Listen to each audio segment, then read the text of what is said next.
We're making Turkish Adana Kebab. You guys are going to want to take notes on this video. It's going to be delicious Turkish style kebabs.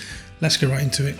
So let's start by finely chopping or dicing 1 onion, 1 bell pepper, 1 bird's eye chilli, a large bunch of flat leaf parsley, and crush 4 garlic cloves in the bowl with the rest of the mixture and give them a nice mix. Now I have here 1 kilo of lamb mince, which has a high fat ratio of 30 to 70, so that's 30% fat and 70% lean. Throw this in with our chopped ingredients and give it a light mix, and then add 1 tablespoon of salt, 1 tablespoon of red sumac, 1 teaspoon red chilli, and 1 teaspoon of black pepper. Thoroughly mix these ingredients together with your hand until everything is well combined and you have a consistent texture throughout. I'm going to run mine through a meat grinder so everything's all mixed up and is well combined and consistent. Once that's done, I'm going to let this rest in the fridge for at least 30 minutes so all the ingredients can become friends and everything is well combined.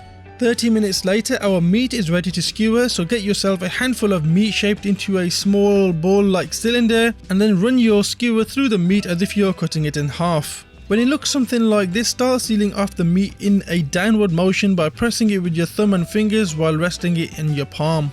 Now this is the most difficult step in getting this Adana kebab right, or any kebab on a skewer that matter, to be honest, and by no means am I any expert, but if you do it once or twice I'm sure you'll get the hang of it, as it ain't rocket science, you know. Once you seal it off and got the size, shape and thickness you want, lay it down on a cast iron grill plate like I prefer, and if you don't have one then I will link one down below for you, as I think it's a must have in any kitchen. And turn these kebabs every 30 to 45 seconds, ensuring they are fully sealed and cooked through evenly. After a couple of minutes, once you know that the kebabs are cooked with a nice charcoaly dark colour on the outside and tender meat on the inside, take them off, plate them up, and now let's give this a try because they look delicious. So here we are guys, Turkish style Adana Kebab. Right, we're going to give this a try now and no talking. Bismillahirrahmanirrahim. Okay.